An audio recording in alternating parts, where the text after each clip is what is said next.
é a maneira que eu enxergo o Senhor. Amém? Aleluia. Então, irmãos, a maneira como nós vemos Jesus, isso vai determinar a maneira que nós iremos receber, aquilo que nós iremos receber. Então, abra a sua Bíblia lá em 1 João, nas cartas de João, não no Evangelho, mas nas cartas de João. 1 João, capítulo 2. Eu quero ler com você o verso 13 e o verso 14. Então, João é um dos últimos livros da Bíblia. Vai ter 1º, 2º, 3º, depois vai ter Tiago e depois vai ter Apocalipse. João de novo, né? Apocalipse foi escrito por João. Lá em 1 João, cartas de João, 1 João capítulo 2, verso 13 e 14. Todos encontraram? Amém, irmãos? Vai dizer assim, ó: Pais, eu vos escrevo porque conheceis aquele que existe desde o princípio. E ele continua: Jovens, eu vos escrevo porque tendes vencido o maligno. Filhinhos, eu vos escrevi porque conheceis o Pai. Pais, eu vos escrevi porque conheceis aquele que existe desde o princípio. Jovens, eu vos escrevi porque sois fortes, e a palavra de Deus permanece em vós, e tendes vencido o maligno.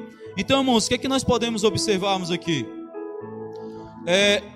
Que naquilo que João está escrevendo, nós podemos aqui enxergarmos 3 categorias aqui, irmãos, que é pai, jovens e filhinhos. Amém? Então você vê que ele começa a falar pais, depois ele fala jovens, depois filhinhos. Então aqui nós precisamos entender que são 3 categorias, ou seja, são pessoas em processo de crescimento. Amém? Então são pessoas em processo de crescimento. Então o que é que eu preciso entender? No momento em que eu nasci de novo, recebi o novo nascimento, melhor dizendo, eu me tornei filho. Mas é algo que é eterno. Eu sou filho de Deus e sou filho eternamente. Mas eu não estou falando disso, eu estou falando de um nível de maturidade. Então, quando nós nascemos de novo, diante de Deus, nós somos bebês espirituais, filhinhos. Mas, com o passar do tempo, não o tempo em si, não é os anos, mas é o tempo que nós investimos diante de Deus. É isso que eu quero dizer. Esse tempo que nós investimos diante de Deus, ele nos leva a entrarmos em um outro nível de crescimento, que é jovens. Mas depois, com ainda mais intimidade com o Senhor, nós entramos em um outro nível, que são pais, né? Que são pessoas que têm um nível ainda mais elevado diante de Deus, um conhecimento, né? Um entendimento ainda mais do Senhor. Amém? Então são esses três níveis, irmãos. Então os jovens, né? Como João ele está dizendo, esses jovens eles são pessoas, ele diz: jovens, vos escrevo porque vocês já têm vencido o maligno. Ou seja, irmão, os jovens são pessoas que têm energia, disposição, são aqueles que quando eles têm revelação, são pessoas que gostam de batalha espiritual. O jovem é aquele que gosta de batalha espiritual, ele gosta de realmente poder quebrar, ou seja, invadir as portas do inferno, saquear o inferno. O jovem ele tem essa disposição. Mas existe um outro nível ainda maior, como eu acabei de falar, que é justamente pais. Então, irmãos, o que nós precisamos entender a respeito do pai? O pai, né, quando João vai falar, pai não é aquele que faz mais do que os outros, não é isso. O que está escrito no verso 13, irmão, é que os pais, eles conhecem aquele que é desde o princípio. Olha só, então é um entendimento ainda maior a respeito de Deus. Ele está dizendo: pais, vos escrevo porque tendes conhecido aquele que existe desde o princípio. Amém? Então, irmãos, pais são pessoas que têm responsabilidades. E o que nós precisamos entender aqui, porque muitas vezes quando nós falamos sobre responsabilidade, isso traz um temor, né, na vida dos irmãos. Mas, irmãos, todos nós nascemos e nós fomos constituídos por Deus no momento que nós nascemos como reis. E reis têm responsabilidades, reis têm compromisso. E essa é a nossa realidade hoje. Não tem como a gente fugir disso. Mas que também é um privilégio, temos responsabilidade. Então, pais, eles são pessoas que têm responsabilidade, são alguém que guarda a vida de outras pessoas, que protege, que intercede pela vida dessas pessoas, mas que também ser pai é ser uma bênção, é ser um canal de bênção na vida de alguém. Então existem privilégios quando nós somos pais. E quando fala-se de pais, também nós podemos aplicar esse princípio também à liderança. Nós líderes, nós temos essa responsabilidade de guardar a vida de cada um dos irmãos. Então, se você é alguém que anseia por ser líder, sabe, você tem sido chamado por Deus a poder ser alguém que tem a responsabilidade. Mas o que nos assegura, irmãos, como pais, é que a palavra do Senhor vai dizer lá em Apocalipse que o Senhor, ele tem a liderança na sua mão direita, no seu braço forte. Então é isso que deve nos trazer segurança. Amém? Então, com relação aos pais, ele está dizendo que os pais são aqueles que conhecem aquele que existe desde o princípio. Então nós sabemos que João, quando ele escreve o Evangelho, ele precisamente, ele fala, quando ele começa o seu Evangelho, ele fala no princípio. Então isso está lá em João, abra sua Bíblia, João capítulo 1, verso 1 ao 3. Vamos ler o que é que João escreve no início do seu Evangelho. Agora é o Evangelho mesmo, não é a carta de João. Evangelho de João.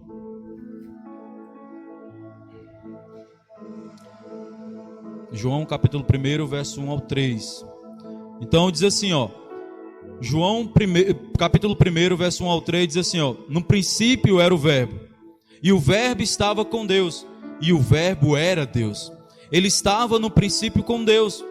Todas as coisas foram feitas por intermédio dele, e sem ele nada do que foi feito se fez. Amém? Então, irmãos, em outras palavras, o que nós precisamos entender é que o que a palavra está dizendo é que Jesus, ele é Deus. Amém? Então, irmão, nós lemos que o verbo, ele se fez carne, o verbo de Deus se fez carne. O verbo, que estava com Deus desde o princípio, ele também é Deus. Então, ou seja, Jesus é Deus.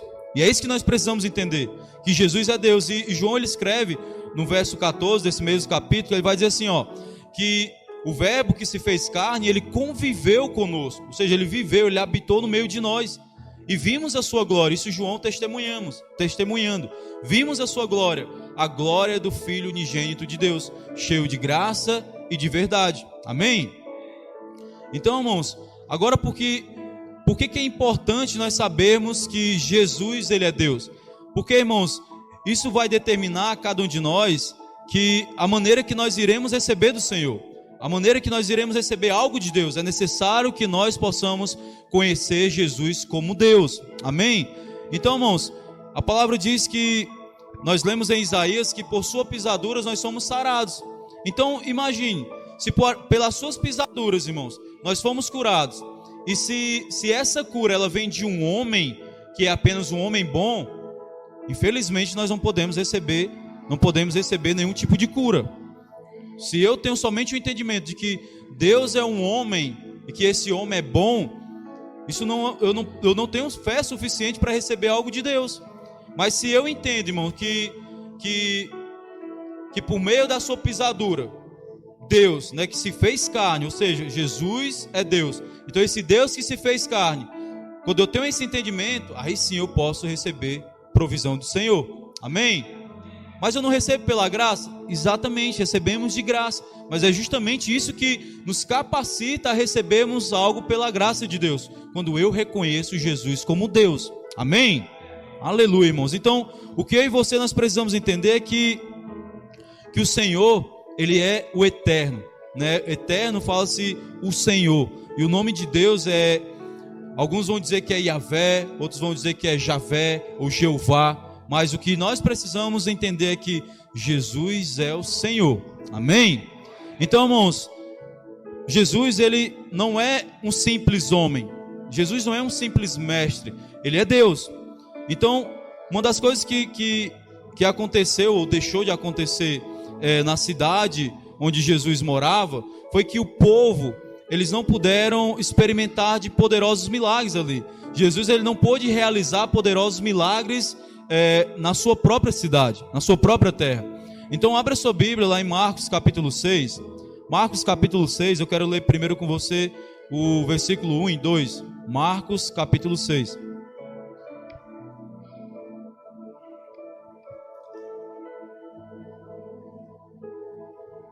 Marcos capítulo 6, verso 1 ao 2. Diz assim, irmãos, olha só o que a palavra diz.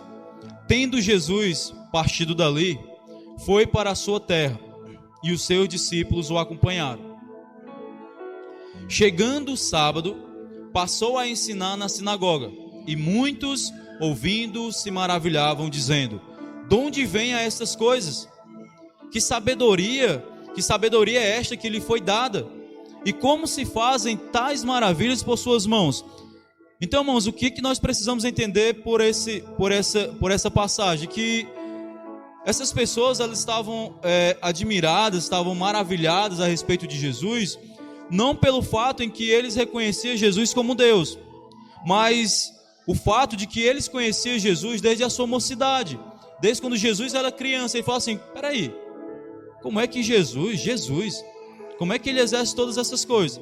Com que autoridade ele exerce tudo isso? Como é que ele opera todas essas coisas? Ou seja, eles estavam olhando Jesus de uma maneira natural.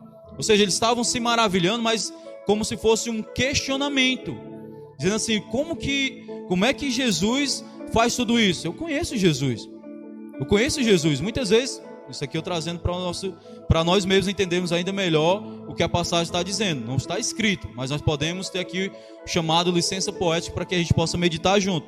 Então imagine uma dessas pessoas dizendo assim: peraí, eu vi esse menino aqui, muitas vezes eu apanhei ele aqui caindo, brincando aqui, caiu, tropeçou na pedra, caiu, eu vim juntar a Jesus. Como é que agora ele está fazendo tudo isso? Ou seja, eles estavam orando de uma maneira natural para Jesus. Eles não criam que Jesus era Deus, mas ele cria Jesus. A gente vai ler agora no verso 4 e 5, irmãos, que eles conheciam Jesus somente como um simples carpinteiro. Ele diz assim, olha só, continuando no verso 3 ao 4, ele vai dizer: não é este o carpinteiro, filho de Maria, irmão de Tiago, José, Judas e Simão?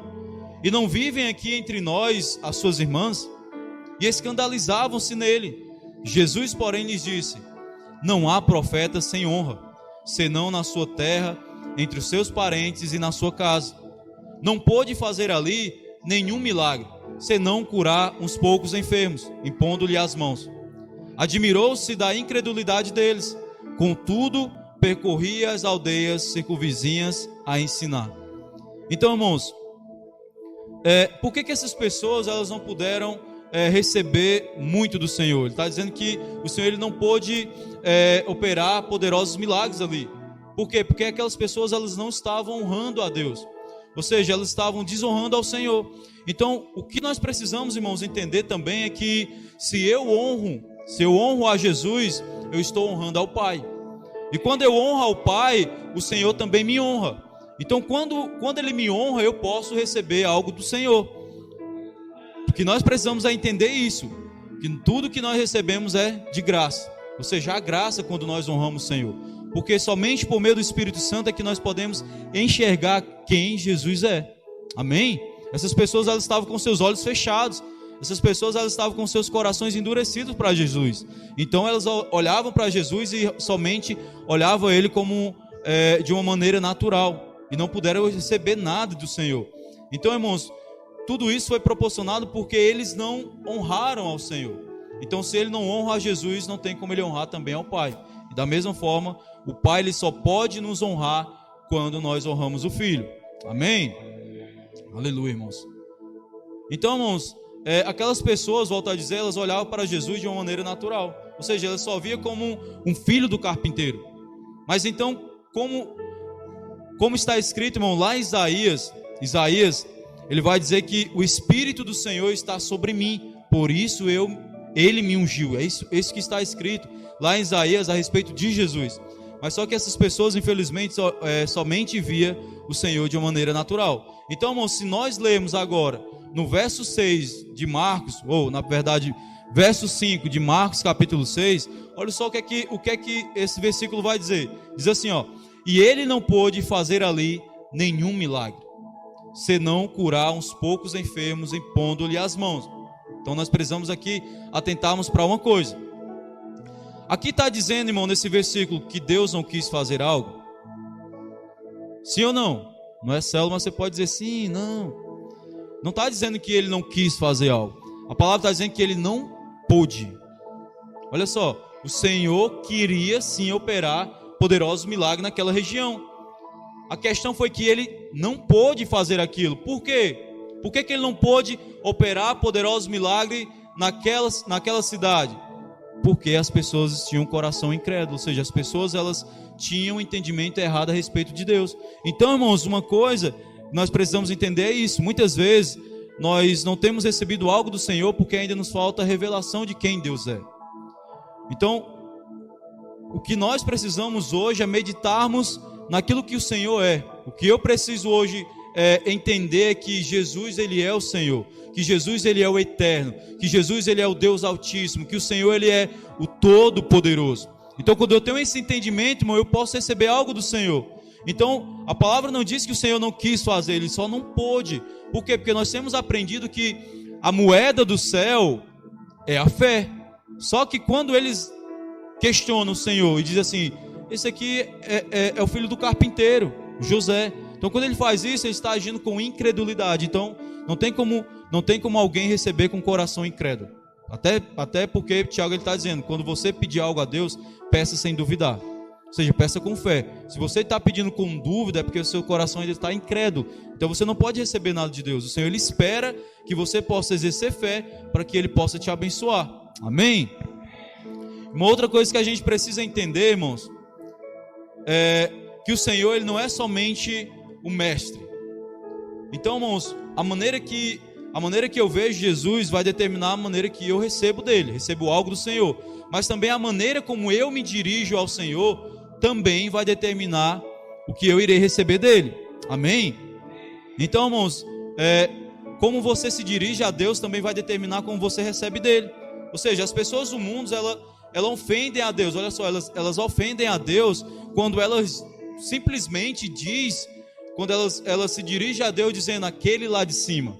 As pessoas têm muito essa argumentação, quando elas falam assim, é aquele que mora lá em cima, aquele lá do alto. Ou seja, quando as pessoas dizem isso, elas estão ofendendo a Deus. Por quê? Porque elas têm tido uma revelação muito fraca, e por conta delas ter uma revelação muito fraca a respeito de Deus, elas não podem receber algo do Senhor. Por quê? Porque a revelação dela ainda é algo muito pequeno diante de Deus.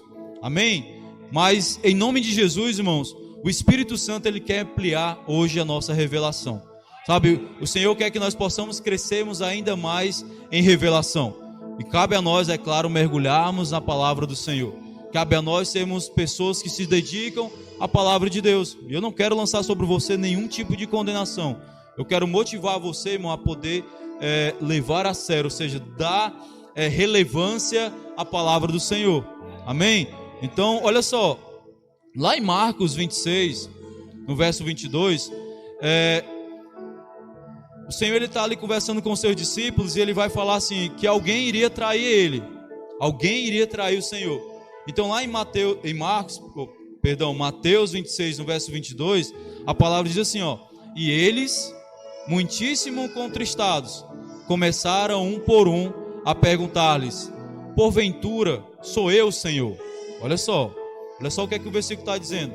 O discípulo pergunta a Jesus o seguinte, porventura sou eu, Senhor? O que é que eu quero dizer com isso?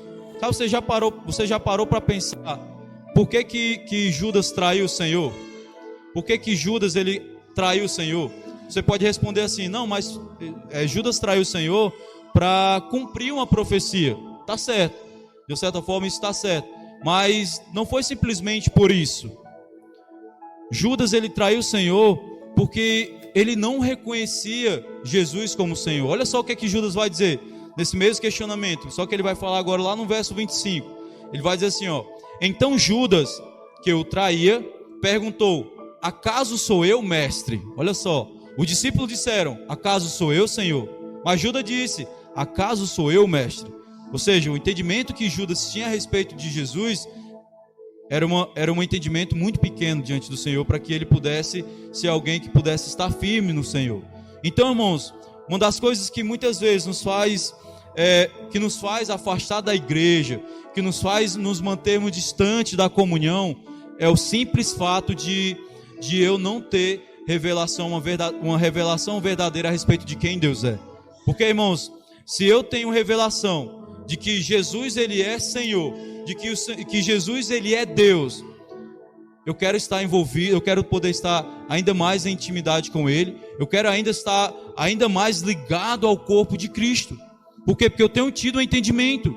de que é por meio dele que eu posso alcançar a salvação, é por meio dele que eu posso viver uma vida como vencedor nessa terra, é por meio de Jesus que eu posso reinar com ele, quando ele vier estabelecer o seu reino sobre essa terra. Então, quando eu tenho entendimento, eu quero estar envolvido. Mas quando eu tenho um entendimento errado a respeito de Deus, eu levo as coisas de Deus de uma maneira sutil, de uma maneira, irmão, sem relevância, estou dizendo, de uma maneira sem relevar aquilo de Deus, ou seja, de atribuir valor às coisas do Senhor. Por quê? Porque quando eu tenho entendimento a respeito de quem Deus é, eu ajo de uma maneira com Deus, de uma maneira indiferente com o Senhor, de uma maneira banal, ou seja, de uma maneira trivial, a palavra correta, de uma maneira trivial, ou seja, atribuindo valor algum a respeito de Deus, a respeito da igreja, a respeito da comunhão. Tudo isso, irmão, procede de um entendimento errado a respeito de Deus. Amém? Então hoje, irmão, no cristianismo nós tendemos a ver Jesus apenas como aquele que é nosso mestre. As pessoas tendem muito isso, por isso que muitas vezes, irmãos, alguns irmãos acabam caindo em um erro de querer somente mergulhar em teologias e somente obter conhecimento. Por quê? Porque tem uma visão também errada a respeito de Deus. Olha somente para Deus como um mestre a ser seguido, não a um Senhor para receber algo dele e poder trabalhar com ele. Entendeu? Isso é diferente. Então, olha só, o que nós precisamos aqui entender, irmãos, é o seguinte: Jesus, ele vai dizer lá em João capítulo 6, verso 46 ao 56, mas eu não vou ler todos esses versículos, somente o 47, ele vai dizer assim, ó: eu sou o pão da vida. Quem come a minha carne e bebe o meu sangue tem a vida eterna. Ou seja, irmãos, o que nós precisamos entender é que nós não devemos ir a Jesus somente para aprender algo com ele. Mas o que Deus quer, primeiro, antes de nos ensinar algo, é que primeiro nós possamos comer e beber dele. É isso que ele quer. O que o Senhor quer que nós possamos é comer do pão, que é a sua carne, e beber do vinho, que é o seu sangue, representa o seu sangue. É onde ele está dizendo: quem come do pão, que come do pão da vida, ele é o pão da vida, e bebe do meu cálice, esse recebe a vida eterna. Ou seja, irmão, vida eterna é receber a vida do próprio Deus. Ou seja, o que Deus quer para nós é que nós possamos vivermos uma vida em abundância. E eu só posso viver essa vida abundante quando eu como e bebo do Senhor. Amém? Então não tem como. Então o que nós precisamos hoje não é olhar para Jesus e ver ele como um mestre. Ele é mestre? Sim, ele é mestre. Mas o que eu e você precisamos entender é que existe algo maior a respeito de Deus. Ou seja, ele é Senhor. Jesus é Senhor. Então, infelizmente, os fariseus eles não puderam receber tanto do Senhor porque eles questionavam o Senhor Jesus o tempo todo. Amém? Aleluia, irmãos. Então, irmãos, alguns crentes acabam que tendo um entendimento a respeito de Jesus, né, como apenas um exemplo a seguir. Eu quero poder seguir as pisadas de Jesus. Mas primeiramente eu preciso conhecer a Jesus, para que eu possa seguir os seus caminhos, para que eu possa seguir os seus passos. Porque ele chama, quem quer ser meu discípulo, segue-me. Só que discípulo, irmão, fala de aluno. Discípulo fala de pessoas que têm intimidades com o Senhor, que conhecem ao Senhor. Por isso que se posicionam em seguir a Ele. Por quê? Porque já têm um conhecimento a Ele. Então são essas pessoas no qual João ele chama de pais. Pais, vos escrevo porque tendes conhecido aquele que existe desde o princípio. Então isso aponta para discípulos. Então discípulos são pessoas que realmente querem seguir e servir ao Senhor. Por quê? Porque os conhecem. Amém? Aleluia, irmãos. Então, irmãos, o que nós precisamos entender, volto a repetir, que nós precisamos conhecer Jesus como Senhor. E ele se revela, irmãos, para Moisés como eu sou. Amém? Lá em Êxodo capítulo 6, abra sua Bíblia lá em Êxodo capítulo 6. Perdão de eu estar sendo tão rápido na ministração, é porque eu não quero que a gente possa terminar muito tarde a palavra, amém? Que nós temos ceia, nós temos a palavra de ceia e temos ainda o compartilhamento do pão e do vinho. Êxodo capítulo 6, verso 2. Amém? Diz assim, ó: falou mais Deus a Moisés e lhe disse: eu sou o Senhor. Apareci a Abraão, a Isaque e a Jacó como Deus Todo-Poderoso, mas pelo meu nome, o Senhor. Então, irmão, o que nós precisamos entender aqui, quando você lê as Escrituras, vai ter mais nessas versões mais antigas, mais próximas do original. Quando você lê o Senhor com todas as letras maiúsculas, é o nome de Deus. Amém? Então, quando ele escreve assim, Senhor, é um dos nomes de Deus. Senhor. Amém? Porque você vai ver muito nas Escrituras também o nome Senhor, mas somente com a letra inicial maiúscula, né? Mas quando você lê com todas as letras maiúsculas, está falando o nome de Deus. Então ele diz: mas pelo meu nome, o Senhor, não lhe fui conhecido. Ou seja, irmão, Abraão, Isaque e Jacó, eles conheciam Deus como Deus Altíssimo, que é El Elyon. Conhecia Deus como Todo-Poderoso, que é o El Shaddai. Então, irmãos, mas como o Senhor, Deus ele não tinha se revelado a eles como o Senhor. Então, irmãos, por conta disso, por Abraão, Isaque e Jacó serem pessoas que conheciam a Deus por esse nome, mas que também confiava nele por meio do Deus Altíssimo e o Deus Poderoso, foram alguém que puderam receber algo do Senhor. Por quê? Porque eles realmente conheciam Deus como Deus. Amém? Então, quando nós reconhecemos Deus como Deus, nós podemos receber algo da sua parte. Porque muitas vezes a gente dirige a palavra a Jesus somente falando de Jesus. Mas quando nós queremos termos relevância a Ele, nós precisamos dizer Senhor Jesus. Essa é a expressão correta, Senhor Jesus. Porque muitas vezes, irmão, quando nós falamos de Jesus, não está errado, mas se você quer ainda ter uma relevância para você receber algo maior da parte de Deus, eu preciso me dirigir a Ele como Senhor, Senhor Jesus. Por quê, irmãos? Porque Ele é o nosso Salvador, mas Ele também é o nosso Senhor. Ele nos comprou, nós somos propriedade dEle. Nós temos um dono, nós temos um Senhor. Amém? Então, irmãos, por esse motivo eles puderam receber provisão da parte de Deus, porque eles reconheciam o nome de Deus, Jeová. Então, irmão, o nome Jeová, ele é formado por 3 palavras hebraicas. Eu não quero me aprofundar nisso, depois a gente pode sentar e conversarmos um pouco a respeito disso, mas essas 3 letras, irmãos, em hebraico, elas significam o Deus que era, o Deus que é e o Deus que virá. Esse é o significado do nome Javé, Yavé ou Jeová. Significa aquele que era, aquele que é e o Deus que virá. Amém? Então este é o nome de Jeová, irmãos. E lá em Hebreus capítulo 13, no verso 8, ele vai referir o autor de Hebreus, ele se refere a Jesus também como esse nome. Olha só o que é que ele diz. Hebreus 13, 8 diz assim, ó: Jesus Cristo é o mesmo ontem, ou seja, aquele que era, o mesmo hoje, aquele que é, e eternamente, aquele que virá, ou seja, aquele que era, é e o que há de vir. Amém?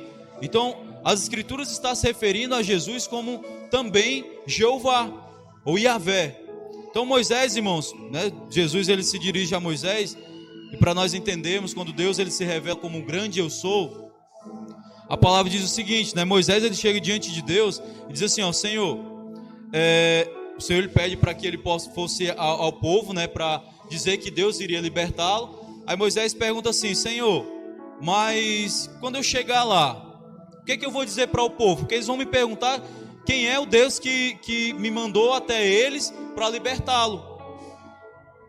Então, qual é o seu nome? Aí Jesus responde o seguinte, ele diz assim, ó, Senhor Deus diz assim, ó, eu sou o que sou, serei quem eu serei e continuarei sendo. Esse é o nome de Deus, ou seja, vai até eles e diz, eu sou o que sou, serei quem serei e continuarei sendo, me enviou para libertar vocês.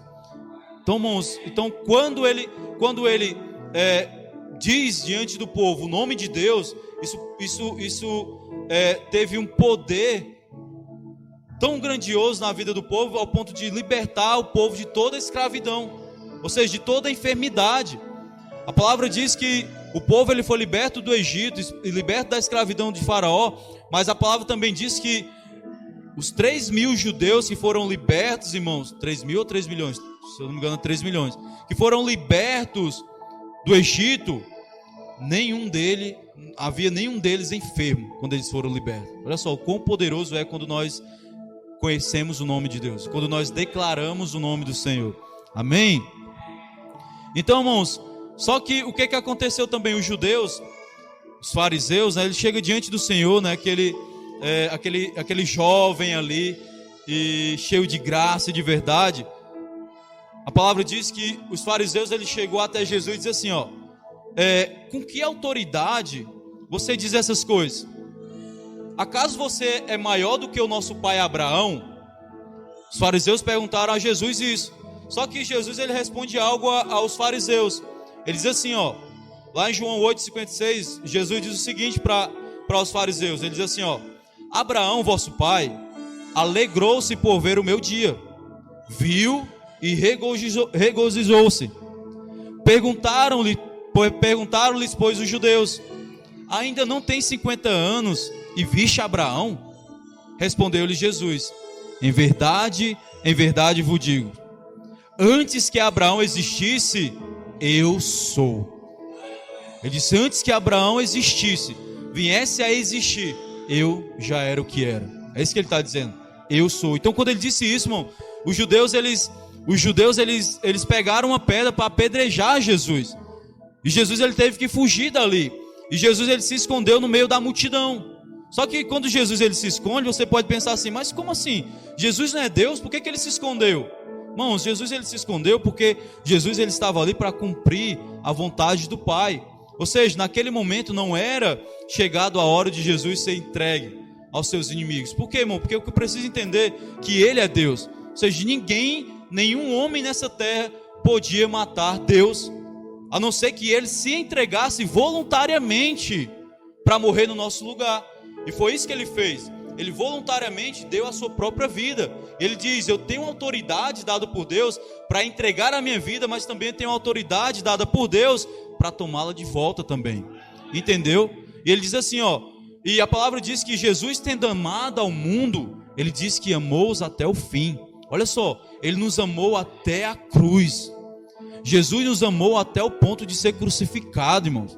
Ou seja, ele nos amou com o amor eterno de Deus, um amor incondicional. Amém? Então, irmãos, ninguém pode matar Deus. E uma das coisas que é impactante ali, que eu gosto muito lá em João, capítulo 18, quero pular aqui. João capítulo 18 fala algo muito poderoso da parte de Deus, irmão. Nós sabemos que nenhum homem pode matar o Senhor. E nós sabemos que lá em Apocalipse vai dizer que naquele dia todo joelho irá se prostrar diante do Senhor. E toda língua irá confessar naquele dia que Ele é o Senhor. Então, irmãos, olha só. Quando Judas o traiu, os soldados foram até com Judas, né? E o interessante é que Jesus, ele faz a pergunta aos soldados, dizendo assim, ó, quem vocês buscam? Aí o soldado diz, Jesus de Nazaré. Aí Jesus, ele dá uma resposta muito poderosa aqui, irmão. Olha só, João 18, verso 4 ao 6, diz assim, ó, sabendo, pois, Jesus todas as coisas que sobre ele havia de vir, adiantou-se e perguntou-lhes, a quem buscais? Responderam-lhes, a Jesus o Nazareno. Então Jesus lhe disse, olha só, eles estavam buscando Jesus o Nazareno, e Jesus respondeu a ele, eu sou. Ou seja, sou eu. Ou seja, ele disse o seu próprio nome, eu sou. Só que, irmãos, no momento em que ele disse, eu sou, a palavra diz que os soldados, eles se recuaram e se prostraram em terra. No momento em que ele falou, eu sou, a palavra diz que os soldados, eles recuaram e caíram, todos eles no chão. Ou seja, o quão poderoso é o nome de Jesus. Então, irmãos, é isso que nós precisamos entender, que Deus, ele só poderia ter sido entregue naquele madeiro pela sua própria vontade, ou seja, de uma maneira voluntária. E foi isso que o Senhor Jesus fez. Então, irmãos, olha só, nós não estamos falando de qualquer pessoa, nós estamos falando de soldados, que naquela época eram soldados totalmente, fortemente armados, cheios de armadura, com os seus armamentos poderosos, que era a lança, a espada, claro, na sua época. Eram pessoas preparadas para enfrentar os inimigos. Só que, na percepção dos fariseus, um simples homem, pela sua palavra, quando ele liberou a palavra, isso foi poderoso para que aqueles homens pudessem se prostrar diante dele. Então, irmãos, o que eu e você nós precisamos essa noite, diante de Deus, é termos a nossa mente sendo renovada todos os dias, para que nós possamos termos revelação de quem Deus é, de quem realmente Jesus é. A palavra diz que Ele é o Verbo de Deus. A palavra diz que Ele estava com Deus desde o princípio. A palavra diz que Ele é Deus, Ele é o próprio Deus. E a palavra diz, irmãos, que toda a criação, ela só foi feita por intermédio dEle. Nada que foi criado, irmão, a palavra de Deus diz que nada que foi criado não poderia ser criado se não fosse por Ele. Então Jesus, Ele é Deus. Então, irmão, para que nós possamos recebermos algo da parte de Deus, eu e você precisamos saber que Jesus é Deus. Amém?